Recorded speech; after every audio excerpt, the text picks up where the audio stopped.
Hello बच्चों, आज के इस वीडियो में हम बिहार बोर्ड का जो विज्ञान है उसका हम 1 से लेकर 40 क्वेश्चन तक देखेंगे, जो कि आपके ऑब्जेक्टिव क्वेश्चन है और ये आने की चांस 90% है।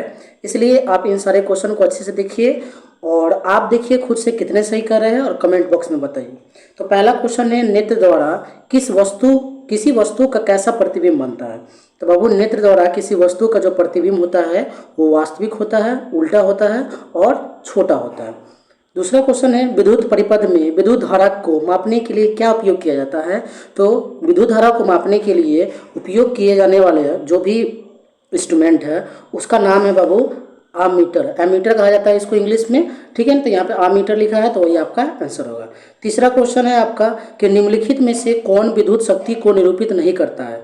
तो ये जो तीसरा क्वेश्चन है इसका जो सही जवाब है वो है आपका डी, जो कि है IR², ठीक है। चौथा क्वेश्चन है, निम्नलिखित में से किसी वस्तु का वास्तविक प्रतिबिंब कौन बना सकता है। तो किसी वस्तु का जो वास्तविक प्रतिबिंब जो बनाता है वो बनाता है उत्तल लेंस, इसलिए इसका आंसर क्या होगा, बी होगा। पांचवा क्वेश्चन है कि किसी बिंदु वस्तु से निकलकर किरणें किसी लेंस से अपवर्तित होकर जिस बिंदु पे मिलती है उसे क्या कहते हैं। देखिए, करने का मतलब है कि देखिए ये आपका मान लीजिए कोई लेंस है, तो उस लेंस पे आने वाले बिंदु और जाने वाले बिंदु, तो आने वाले जो बिंदु है और जाने वाले बिंदु है, तो यहाँ पे एक बिंदु बन रहा है।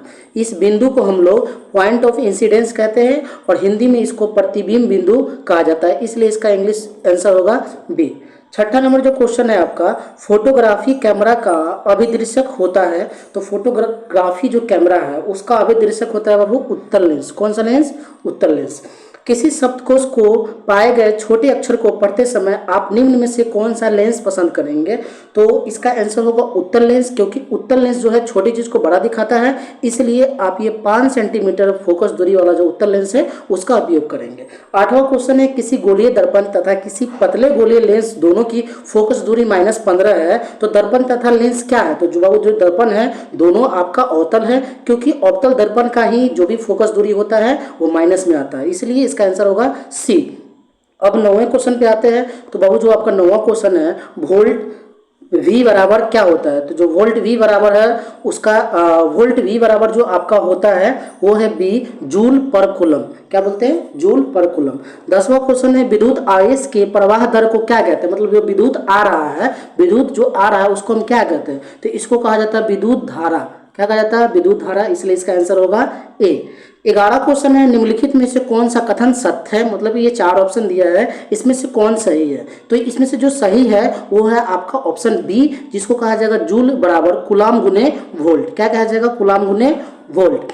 अब हम 12 नंबर क्वेश्चन पे आते हैं। 12 नंबर क्वेश्चन ये है कि ये जो CHO है ये कौन सा ग्रुप है। तो इसको CHO को आपको कहा जाता है, जो CHO है आपका वो एल्डिहाइड ग्रुप है। कौन सा ग्रुप है, एल्डिहाइड, ठीक है।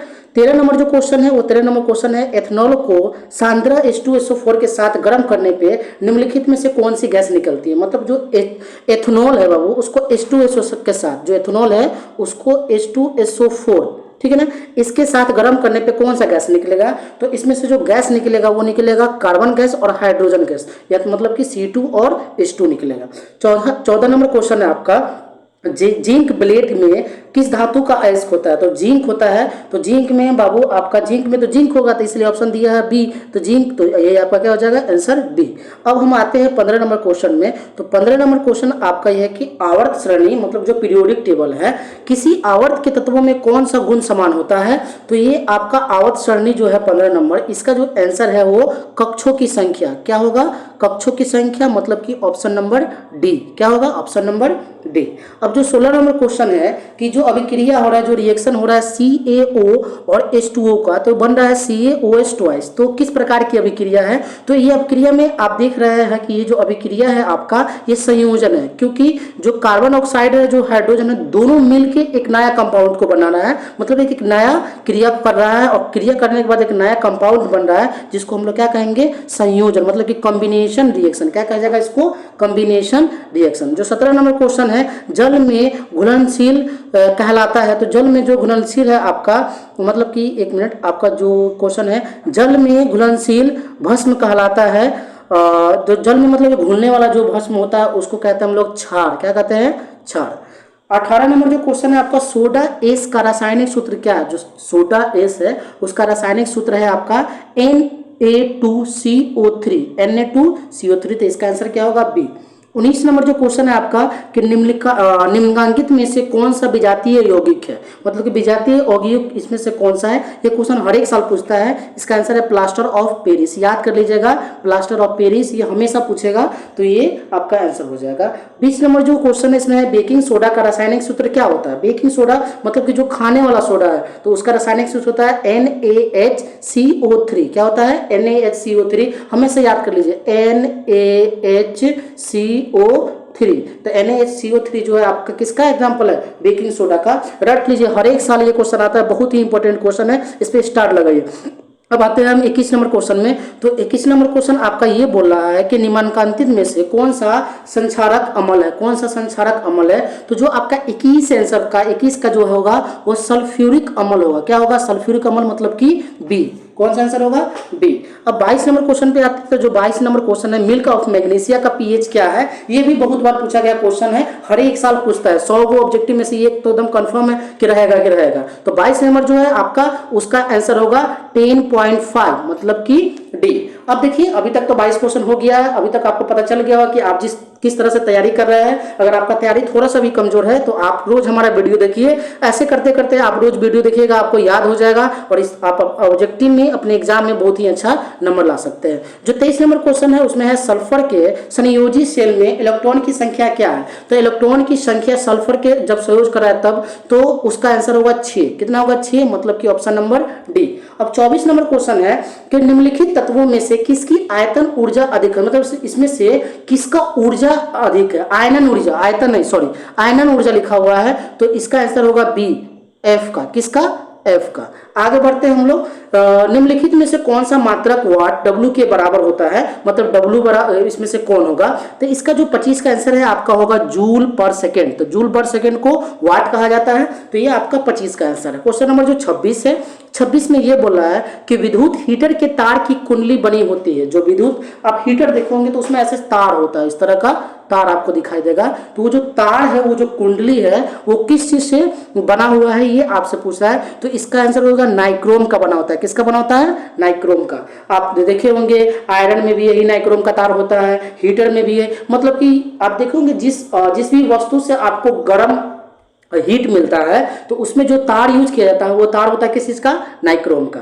क्वेश्चन नंबर 28 जो है आपका, तो 28 ये कह रहा है कि एक विद्युत सेल से धारा प्राप्त करने पर इसके सिरों के बीच विभवांतर का मान होता है। तो इसके सिरों के बीच जो विभवांतर का मान है वो आपका होगा विद्युत वाहक बल से कम होगा। क्या होगा? विद्युत वाहक बल से कम होगा, मतलब कि ऑप्शन नंबर बी आंसर होगा। अब 29 नंबर क्वेश्चन पे ये आते हैं कि अनवीकरणीय ऊर्जा का स्रोत क्या है? तो अनवीकरणीय ऊर्जा का स्रोत है आपका कोयला। क्या है? कोयला। देखिए, नवीकरणीय ऊर्जा का स्रोत वैसा ऊर्जा का स्रोत होता है जो कि कभी खत्म नहीं होने वाला है, मतलब कि अनलिमिटेड अमाउंट में आपके पास है। लेकिन कोयला एक ना एक दिन खत्म हो जाएगा, मतलब कि इसका क्वांटिटी जो है बाबू बहुत ही लिमिटेड है। इसलिए कहा जाता है कि लोग कोयला को बचाइए। अब देखो होंगे कि कोयला का जब दाम बढ़ जाता है, तो जहाँ जहाँ कोयला यूज किया जाता है वहाँ से आपको जो भी सामान मिलता होगा, जैसे ईंट मिलता है, तो ईंट का भी दाम बढ़ जाता है। इसलिए कोयला को बचाना बहुत ही जरूरी है। यह आपका अनवीकरणीय ऊर्जा का स्रोत है। अब हम आते हैं क्वेश्चन नंबर 30 में। यहाँ तक अगर आपको वीडियो अच्छा लगा होगा तो वीडियो को जरूर लाइक कीजिएगा और अपने दोस्तों के साथ शेयर कीजिएगा, ताकि वो भी अच्छे से पढ़ पाए और एग्जाम में 80 में 80 नंबर वो लेके आए। अब आते हैं क्वेश्चन नंबर 30 में। तो 30 नंबर क्वेश्चन आपका ये बोलता है बाबू कि तरंग दैर्ध्य को सामान्यतः व्यक्त किया जाता है। तो तरंग दैर्ध्य मतलब कि वेवलेंथ का बात किया रहा है। किसके बारे में? वेवलेंथ के बारे में। तो इसका आंसर होगा मीटर में। वेवलेंथ को किस में दिखाते हैं? मीटर में। अब आगे क्वेश्चन नंबर 31 है। तो 31 नंबर क्वेश्चन है कि किसी चालक तार से प्रवाहित विद्युत धारा में गतिशील कण होता है। मतलब कि जो भी आप देखोगे तार में जो भी विद्युत धारा मतलब करंट जो पास करता है, तो इलेक्ट्रॉन के फॉर्म में करता है। किसके फॉर्म में? इलेक्ट्रॉन के फॉर्म में। तो आप याद कर लीजिएगा, इसका आंसर क्या होगा? सी होगा। 32 नंबर क्वेश्चन ये है कि आपका विभवांतर 12 वोल्ट विभवांतर के दो बिंदुओं के बीच 2 कूलम आवेश लग रहा है। कितना कूलम आवेश लग रहा है? 2 कूलम। तो 2 कूलम आवेश लग रहा है, तो ले जाने में कितना कार्य किया जाएगा, मतलब कि वर्क कितना किया जाएगा? तो इसका बहुत सिंपल सा आंसर है। आपको देखिए 12 दिया हुआ है और यहाँ पे कूलम कितना, वोल्ट आपका 12 है, कूलम कितना है? 2 है। तो वोल्ट गुने गुलाम, मतलब कि 12 दूना कितना हो जाएगा 24, तो 24 इसका ऑप्शन कौन सा है 4 नंबर, तो 24 जूल आपका ये आंसर हो जाएगा। अब नेक्स्ट क्वेश्चन पे आते हैं। नेक्स्ट क्वेश्चन आपका ये कह रहा है 33 नंबर में कि मेंडल ने अपने आनुवांशिक प्रयोग हेतु किस पौधे का उपयोग किया गया था। तो मेंडल जो था, मेंडल एक साइंटिस्ट थे, तो उन्होंने हेरिडिटी के बारे में सबसे पहले बताया था। तो इसमें से कौन सा वो पौधा का उपयोग किया था, तो मटर का किया था। किसका, मटर का, मतलब कि पी मतलब मटर, याद कर लीजिएगा, ये भी हर साल आने वाला क्वेश्चन है, बहुत ही इंपॉर्टेंट क्वेश्चन है और बहुत ही आसान है। मेंडल जहां नाम सुनाई देगा मतलब मटर, मेंडल मतलब मटर, खाने वाला मटर जो हम लोग खाते हैं। 34 नंबर क्वेश्चन पे आते हैं कि किस प्रकार के शोषण से अधिक ऊर्जा मुक्त होती है, मतलब किस तरह की क्रिया होगा जिसमें से, मतलब कि सांस लेने वाली क्रिया, शोषण या बात हो रहा है, तो अधिक ऊर्जा मुक्त होगी। तो वो आपका आंसर है बाबू वायवीय। क्या है, वायवीय, वायवीय आपका आंसर होगा ऑप्शन नंबर ए। 35 नंबर में आते हैं कि मानव में नर जनन ग्रंथि कहलाता है। मानव में जो, मतलब कि मानव के अंदर जो भी नर जनन ग्रंथि है उसको विसरण कहा जाता है। हिंदी में क्या कहा जाता है, विसरण।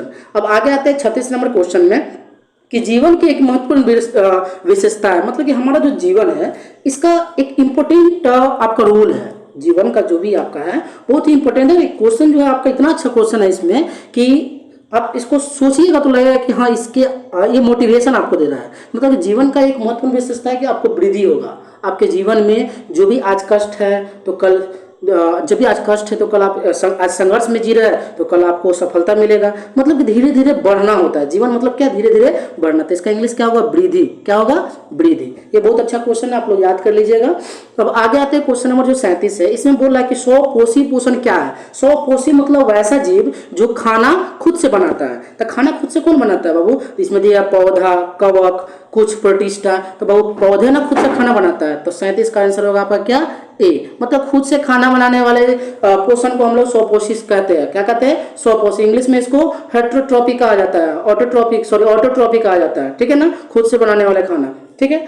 अब आते हैं क्वेश्चन नंबर हम लोग 38 में। तो जो आपका 38 नंबर क्वेश्चन है, आज 40 क्वेश्चन ही करेंगे पार्ट ए में। और आपको पार्ट ए अच्छा लगा होगा तो शेयर कीजिएगा और सब्सक्राइब कीजिएगा, लाइक कीजिएगा। पार्ट भी बहुत जल्द आपके इस चैनल पे आएगा और रोज आपका एक ना एक हर एक सब्जेक्ट का कोई ना कोई ऑब्जेक्टिव क्वेश्चन आते रहेगा। तो इस तरह आप हमारे चैनल को सब्सक्राइब कीजिएगा बाबू, सपोर्ट कीजिएगा, तो हम रोज इसी तरह का वीडियो बनाएंगे। और मैथ का भी आपको लेके आएंगे, साइंस का भी, SST का भी, हर एक चैप्टर का आएगा, सिर्फ और सिर्फ स्पेशल बिहार बोर्ड के लिए, ताकि आप 2025 के एग्जाम में फोड़ दीजिए अच्छे नंबर से और टॉप कीजिए। जो 38 नंबर क्वेश्चन ये है बाबू, ग्लाइकोलाइसिस होता क्या है। ग्लाइकोलाइसिस क्या होता है बाबू, तो ये है कोशिका द्रव में। कहाँ पे होता है, यहाँ क्वेश्चन गलत लिखा हुआ है, कहाँ पे होता है ये पूछता, तो कोशिका द्रव में होता है। कहाँ पे होता है, कोशिका द्रव में। जो 39 नंबर क्वेश्चन है, तंत्रिका तंत्र की